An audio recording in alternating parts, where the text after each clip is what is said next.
Está na hora da entrevista do dia com a Denise Campos de Toledo. E nós vamos falar agora das eleições, de emenda PIX, questões municipais e também no âmbito federal. Eu estou com o Rubens Figueiredo, que é cientista político da USP. Rubens, boa noite. Boa noite, Denise. Bom, vamos começar pela eleição aqui em São Paulo, né? Nós temos aí nas pesquisas, como mostrou a Datafolha, em todos os recortes, empate técnico de Ricardo Nunes com Boulos, né? Tecnicamente empatados, e eles iriam para o segundo turno. Só que Pablo Marçal e também a entrada, a confirmação de Datena mexeram um pouco nisso. Então, dependendo do recorte, tem empate técnico entre três candidatos. Isso acontece ora com Marçal, ora com Datena. E há uma preocupação geral, não é? E eu queria começar falando especificamente da situação de Marçal, porque ele não tem apoio formal do ex-presidente Bolsonaro, que apoia o atual prefeito Ricardo Nunes, não tem apoio também de Tarcísio de Freitas, mas Marçal tem avançado um pouquinho nesse público. Ele tem avançado no eleitorado bolsonarista, mais por uma questão, eu entendo, de personalidade do que do apoio do presidente Bolsonaro, que está, do ponto de vista formal, está apoiando o prefeito Ricardo Nunes, e o jeito do Pablo Marçal se expressar, essa pouca paciência que ele demonstra com os aspectos institucionais, dizendo que vai chegar, vai fazer, vai acontecer. E um jeito de falar muito incisivo, inclusive atacando seus adversários com muita violência, faz lembrar a personalidade do Bolsonaro. Além disso, ele é um fenômeno nas redes sociais. Nós temos um quadro de candidaturas, Denise, muito interessante. Você tem o prefeito Ricardo Nunes, que é um player, está fazendo uma administração aí que está por volta de 30% de ótimo e bom. Você tem o Boulos, que é o posicionista clássico, vamos dizer, já foi na eleição passada. E é o representante da esquerda. E é o representante da esquerda.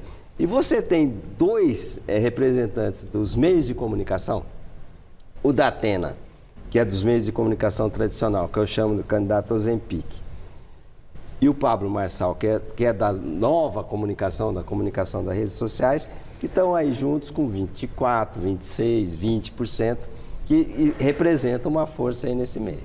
Agora, como é que você vê essa polarização que se imaginava entre Boulos e Ricardo Nunes, que de fato tem acontecido nas pesquisas que colocam os dois, principalmente no segundo turno, mas também a tradição de São Paulo, não é? A capital, ela é um pouco mais de centro-esquerda, mas já elegeu também candidatos de direita, não é? E essa questão de popularidade mesmo, a popularidade pela própria atividade profissional dos dois, você acha que ainda pode embolar mais o meio de campo? Eu acho que a tendência do Datena é ser mais ou menos o que aconteceu com o Russomano.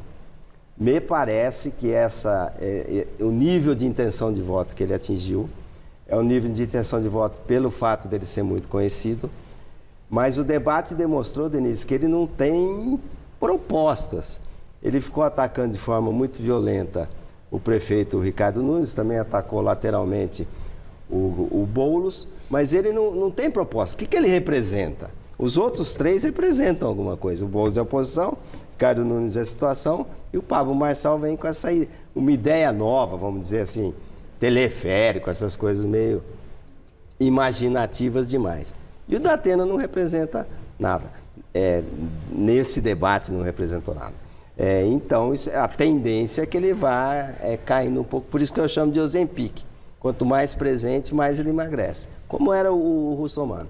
Agora, o Pablo Marçal é um fenômeno nas redes sociais, tem uma forma de se comunicar que é uma forma que atinge um eleitorado mais impaciente, vamos dizer assim, do que os Mas outros. ele não vai naquele limite que ele já tem de popularidade? Você acha que ele consegue uma adesão maior porque ele vai ter pouco espaço na propaganda formal mesmo? Ele pode ter espaço em sabatinas, nos debates, nas redes sociais, mas o partido dele não tem espaço em rádio e TV. Normalmente as eleições municipais, principalmente, elas se dão no eixo aprovação, desaprovação do atual prefeito, do incumbente, que a gente chama. E o Ricardo Nunes, por ter uma aprovação boa, ele todas as pesquisas mostram que ele estaria no segundo turno. E o Boulos também tem um eleitorado muito, vamos dizer, consistente. Pablo Marçal, na verdade, é uma incógnita. Tanto ele chama a atenção que nós estamos aqui discutindo até onde ele vai chegar. Mas... e se pensava numa terceira via como Tabata Amaral, né? A Tabata Amaral tem mais um perfil de terceira via. Ela fala que ela conversa com o presidente da República, fala que conversa com o governador Tarcísio, mas nesse clima que a sociedade está, de querer algo rápido e querer alguém que represente essa rapidez, eu acho que ela tem pouca chance, porque ela representa algo que é pouco eleitor que pensa dessa maneira. Perfeito. Agora vamos falar do plano federal. Nós conferimos há pouco a matéria falando da emenda PIX. Alexandre Padilha, que é ministro de Relações Internacionais, já afirmou que o governo não tem nada a ver com isso, que teme que haja alguma represália por parte do Congresso. E nós tivemos agora até o Mário Negromonte, que é presidente de uma das comissões da Câmara, falou que vai ter troco, né? Já o presidente do Senado, o presidente do Congresso, Rodrigo Pacheco, fala que a própria Câmara e o Senado têm que encontrar uma fórmula de maior transparência para essas emendas cujo destino não é especificado. Então, está lá destinado para tal município, pode ser o reduto eleitoral do deputado, do parlamentar, e não tem que dar explicações do porquê que vai esse dinheiro. Como é que você vê? E tudo isso começou por uma decisão do Supremo, que teve o endosso também do Procurador-Geral da República, Paulo Gonet, não é?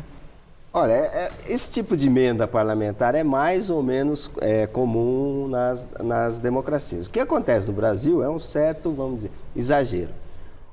O presidente Bolsonaro, quando era presidente, ele como que terceirizou o problema do Congresso para o próprio Congresso. E essas emendas começaram a ter um volume muito expressivo. Era o orçamento secreto. O orçamento secreto. Elas têm, a meu ver, dois grandes problemas. Primeiro é do ponto de vista das políticas públicas. Se você dá dinheiro e todo mundo vai investir, por exemplo, em ginásio de esporte, você não está fazendo política pública. Você dá o dinheiro e cada um resolve o problema que ele acha que a cidade tem ou que dá mais votos naquele momento. Esse é um ponto. E o segundo é a questão da transparência que você citou. Não faz sentido você destinar um dinheiro público, ninguém sabe para quem e nem para quê.